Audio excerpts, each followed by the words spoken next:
News, सच जरूरी है। नमस्कार दर्शकों, मैं श्रद्धा तिवारी और आप देख रहे हैं MNS न्यूज टीवी। तो आइए देखते हैं आज की खास खबर, एक नजर डालते हैं आज की हेडलाइंस। अपर्याप्त सुविधाओं के साथ चल रहे ग्रामीण अस्पताल, हमारा लक्ष्य सुरक्षित महाराष्ट्र, समृद्ध महाराष्ट्र। अब अनिल परब के बयान पर हंगामा। तो आइए देखते हैं खबरें विस्तार से। अपर्याप्त सुविधाओं के साथ चल रहे ग्रामीण अस्पताल। विधान परिषद में विधायक डॉक्टर परिणय फुके ने गुरुवार को नागपुर जिले के पारशिवनी तालुका में एक उप जिला अस्पताल की तत्काल आवश्यकता को देखते हुए इस मुद्दे को जोरदार ढंग से उठाया। आगे बात करते हुए डॉक्टर फुके ने कहा कि इस क्षेत्र के नागरिकों को आधुनिक एवं तत्काल स्वास्थ्य सेवाओं के लिए बड़ी संख्या में नागपुर या अन्य स्थानों पर जाना पड़ता है, इसलिए पारशिवनी को उपजिला अस्पताल का दर्जा दिया जाना चाहिए। यह मांग डॉक्टर फुके ने सदन में रखी। हालांकि वर्तमान में पारशिवनी में केवल एक ग्रामीण अस्पताल ही संचालित हो रहा है। CT स्कैन, एक्सरे, नेत्र शल्य चिकित्सा और सर्जरी जैसी आवश्यक चिकित्सा सेवाएं उपलब्ध नहीं है। परिणाम स्वरूप दुर्घटना पीड़ितों या गर्भवती महिलाओं को तत्काल उपचार के लिए 30-40 किलोमीटर दूर नागपुर जाना पड़ता है, जो समय और लागत दोनों के लिहाज से समस्याजनक है। सदन में जानकारी देते हुए डॉक्टर फुके ने कहा कि ग्रामीण क्षेत्रों के स्वास्थ्य केंद्रों में विशेषज्ञ डॉक्टरों और मेडिकल स्टाफ की व्यापक कमी है। विशेष रूप से स्त्री रोग विशेषज्ञ, बाल रोग विशेषज्ञ और शल्य चिकित्सा विशेषज्ञ उपलब्ध नहीं है। परिणाम स्वरूप गर्भवती महिलाओं को समय पर उपचार नहीं मिल पाता है। इस तालुका में 112 से अधिक गांव, यहाँ रहने वाले नागरिकों को सामान्य बीमारियों के लिए भी बड़े शहरों की ओर भागना पड़ता है। इसलिए सरकार को पारशिवनी में आधुनिक स्वास्थ्य सुविधाएं उपलब्ध कराने के लिए तत्काल कार्रवाई करनी चाहिए। विधान परिषद में ऐसी जोरदार मांग डॉक्टर फुके द्वारा की गई। सन्माननीय सदस्य डॉक्टर परिणय फुके।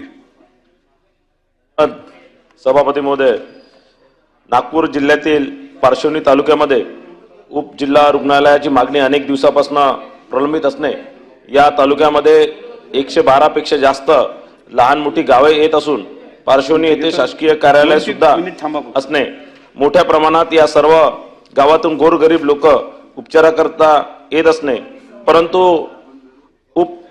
उपजिल्हा रुग्णालयाचा दर्जा नसल्यामुळे ग्रामीण रुग्णालयामध्ये अपुऱ्या सोयी सुविधा असल्यामुळे येणाऱ्या जनतेचा हाल होणे, स्थानिक स्तरावर लहान मोठ्या शस्त्रक्रिया, सीझर, CT स्कॅन, एक्सरे, डोळ्याची शस्त्रक्रिया, लहान बाळांचे रोगनिदान, अपघातग्रस्त रुग्णांवर नियमितपणे उपचार केले जाऊ शकतात, परंतु उपजिल्हा रुग्णालयाचा दर्जा जोपर्यंत मिळणार नाही तोपर्यंत अनेक लोक या उपचाराकरता वंचित राहत असणे, यावर शासनाने तत्काळ निर्णय घेऊन ग्रामीण रुग्णालयास उपजिल्हा रुग्णालयाचा दर्जा देणे याबाबत विशेष उल्लेख मी सभागृहात मांडत आहे। सन्माननीय सदस्य किशोर दराड़े।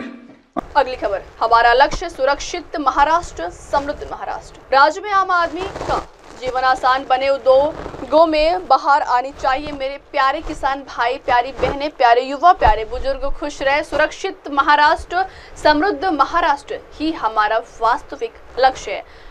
महाराष्ट्र के विकास की गति तेज हो रही है और सभी को विकास यात्रा में शामिल होना चाहिए। अपील आज विधान परिषद में उप मुख्यमंत्री एकनाथ शिंदे ने की। विधान परिषद में राज्यपाल के अभिभाषण पर चर्चा का जवाब देते हुए उप मुख्यमंत्री शिंदे बोल रहे थे। उन्होंने इस अवसर पर कहा कि मैं राज्यपाल को उनके अभिभाषण में महाराष्ट्र के विकास की स्पष्ट तस्वीर प्रस्तुत करने के लिए धन्यवाद देता हूँ। मुख्यमंत्री देवेंद्र फडणवीस के नेतृत्व में सरकार ने मजबूत शुरुआत की है। यह बात पहले बजट में भी दिखाई दी। सरकार दोगुनी गति से विकास करना चाहती है और क्षमता चौगुनी करना चाहती है। हम राज्य के लोगों का कल्याण करना चाहते हैं। महायुति के पिछले 2.5 वर्षों के दौरान हमारे ऐतिहासिक विकास कार्य किए हैं और कल्याणकारी योजनाएं लागू की है। अगली खबर, अनिल परब के बयान पर हंगामा। महाराष्ट्र विधानमंडल का बजट सत्र काम के लिए कम और टीका टिप्पणी के लिए ज्यादा चर्चित हो रहा है। महापुरुषों के नाम पर लगातार राजनीति गरमाई हुई। अब सुर्खियों में छाए हैं पार्षद अनिल परब।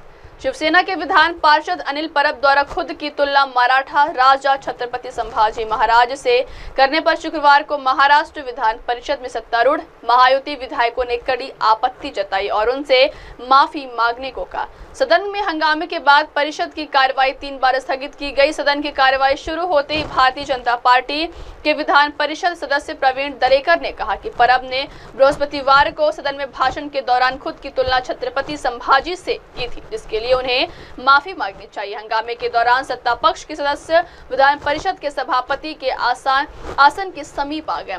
महाराष्ट्र सरकार में बंदरगाह व मत्स्य पालन मंत्री नितेश राणे ने शिवसेना नेता पर निशाना साधते हुए कहा कि एक क्लर्क की तुलना छत्रपति संभाजी से नहीं की जा सकती, जिसके बाद दोनों के बीच खासी नोकझोंक भी हुई। महायुति का यह आक्रामक रुच आरएसएस नेता भैयाजी जोशी की मराठी पर टिप्पणी को लेकर विपक्ष द्वारा सरकार को घेरने के एक दिन बाद आया है। विधान परिषद में नेता प्रतिपक्ष अंबादास दानवे ने कहा कि अगर परब की टिप्पणी से किसी को ठेस पहुंची है तो वह शिवसेना के नेता के तौर पर इस पर खेद व्यक्त कर। अब वक्त चला दर्शकों ब्रेक से लौटने के बाद देखिएगा देश और दुनिया की तमाम बड़ी खबरें। बने रहिए MNS न्यूज टीवी पर। नमस्कार, मैं हूं Abhishek Bachchan. Keep watching MNS news. आप देख रहे हैं MNS न्यूज, सच जरूरी।